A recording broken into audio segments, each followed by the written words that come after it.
1000 கோடி கடன் வாங்குறவன் முதலாளி, ஆயிரக்கணக்கில் கடன் வாங்குற விவசாயி கடன்காரன். 110 கோடி ஜனத்தொகை இருக்கிற நம்ம நாட்டில் வெறும் 5 பேரோட வளர்ச்சியை பார்த்து பிரமிக்கிற நாம இத்தனை கோடி விவசாயிகளோட வாழ்க்கை விளிம்பு நிலைக்கு தள்ளப்பட்டிருக்குன்னு என்னைக்காவது கவலைப்பட்டிருக்கோமா?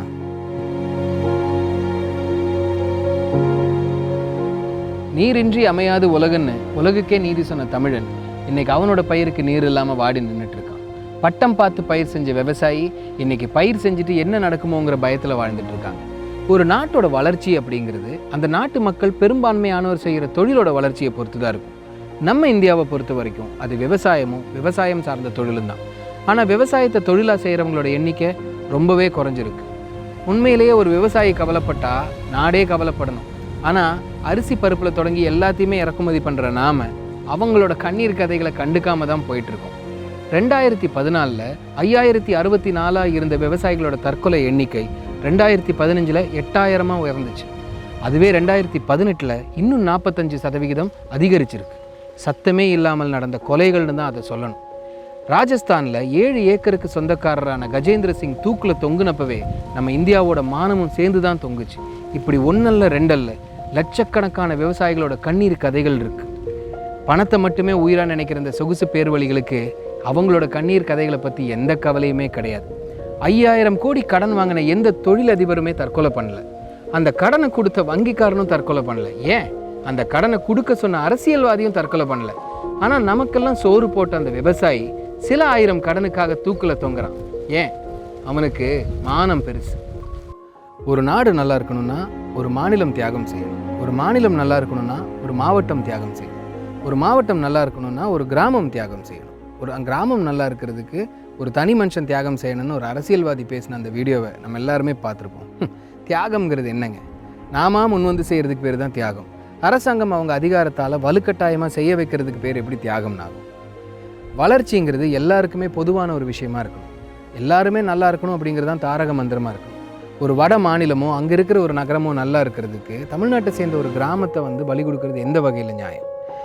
அமெரிக்காலேயோ யூரோப்லேயோ குளோபலைசேஷனால் அவங்க விவசாயத்தில் ஏற்பட்ட பாதிப்பு வந்து அவங்களுக்கு ரொம்ப சாதாரணமாக இருக்கலாம். ஏன்னா விவசாயங்கிறது அவங்களுக்கு ஒரு வியாபாரம். நமக்கு அப்படி இல்லை. இந்தியர்களுக்கு விவசாயங்கிறது வாழ்க்கை. இன்ஃபேக்ட் குளோபலைசேஷனுங்கிற விஷயம் உள்ளே வந்ததுக்கப்புறம் தான் நம்ம இந்திய விவசாயிகளோட தற்கொலை எண்ணிக்கை அதிகமாயிருக்கு. அவங்களோட உயிர் தான் அறுவடை செய்யப்பட்டு வந்திருக்கு. ஒரு கார்ப்பரேட் கம்பெனி ஆயிரக்கணக்கான ஏக்கர் நிலங்களை வாங்கி விவசாயத்தில் நுழையிறதை பார்க்கும்போது விவசாயியே இல்லாத விவசாயம் நடக்குமோங்கிற பயம் வராமல். விவசாயத்துக்கு தண்ணி இல்லைங்கிறத தாண்டி குடிக்கக்கூட தண்ணி இல்லாத நிலைமையில தான் இன்றைக்கி நூற்றுக்கணக்கான கிராமங்கள் கஷ்டப்பட்டுட்டு இருக்காங்க.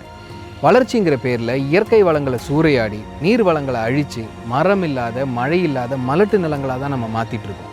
தொழிற்சாலைகளுக்காக சில கிராமங்கள், எரிபொருள் தேவைக்காக சில கிராமங்கள், சாலை மேம்பாட்டுக்காக சில கிராமங்கள்னு இன்னும் எத்தனை காலம்தான் நம்ம கிராமங்களே காவு கொடுத்துட்டு இருக்க போகிறோம்? விவசாயிக்கு நஷ்ட ஈடுங்கிற பேரில் ஒரு தொகையை கொடுத்து அவரோட நிலத்துலேருந்து அடித்து விரட்டிட்டு வர்ற வளர்ச்சி நம்மளுக்கு தேவையா? நம்ம நாட்டோட முதுகெலும்பே கிராமங்கள் தான். அந்த முதுகெலும்பை உடைச்சி விவசாயத்தை அழித்து வர்ற அந்த வளர்ச்சி நம்மளுக்கு தேவையில்லை. மானியத்தை ஒழிக்கிறது தான் வளர்ச்சி நம்ம எல்லாரும் நம்பிட்டு இருக்கோம். ஆனால் அப்படி ஒழிக்கப்படுற மானியம் வேலை வாய்ப்பில்லாத விவசாய குடும்பத்தை நேரடியாக பாதிக்கும். ஏதோ ரேஷன் அரிசி வர்றதால பரவாயில்லைங்க, ஒரு வேளையாவது சாப்பிட்றோன்னு சொல்கிற அந்த பெண்மணியோட கண்ணீர் கதைக்கு நம்மக்கிட்ட பதில் இல்லை. சாலையோரங்களில் தலையில் கொய்யாப்பழமும் நொங்கும் தூக்கிட்டு 2 ரூபாய்க்கும் 3 ரூபாய்க்கும் நம்ம கார் பின்னாடி ஓடி வர்ற எத்தனையோ பேர். இதுக்கு முன்னாடி விவசாயத்தை தொழிலாக நம்பியிருந்த விவசாயிக தான் அப்படிங்கிறது நம்மள எத்தனை பேருக்கு தெரியும்? என்றைக்குமே கஷ்டப்பட்டு உழைக்கிற விவசாயி தான் தனித்து விடப்பட்டதாக நினைக்கவே கூடாது. எத்தனையோ விஷயங்களுக்காக ஒன்று சேர்ந்த நம்ம நாட்டோட விவசாயிகளோட நலனுக்காக திரும்பவும் ஒன்று கூடணும். விவசாயத்தின் தேவையை உணர்ந்து இன்றைக்கி பல இளைஞர்கள் விவசாயம் செய்ய முன் வந்திருக்கிறது ஒரு நல்ல மாற்றம். வறண்ட பாலைவனத்தில் ஒரு கண்ணீர் துளியில் முளைச்ச முதல் பசுமை மாதிரியான ஒரு நல்ல விஷயம். இந்த எண்ணிக்கை வந்து இன்னும் ஜாஸ்தி ஆகணும்.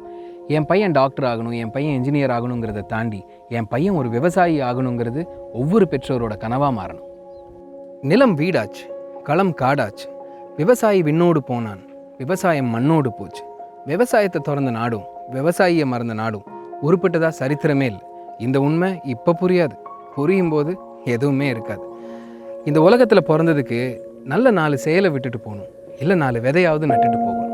விவசாய குடும்பத்திலேருந்து வெளியில் வந்த முதல் தலைமுறைன்னு பெருமையாக பேசுகிற நாம கடைசி தலைமுறை ஆயிடக்கூடாது. இனி வரும் தலைமுறைகளுக்கு விவசாயத்தோட முக்கியத்துவத்தை உணர்த்த வேண்டியது நம்மளோட கடமை. விவசாயியை காப்போம், விவசாயத்தை காப்போம். தொடர்ந்து பேசுவோம்.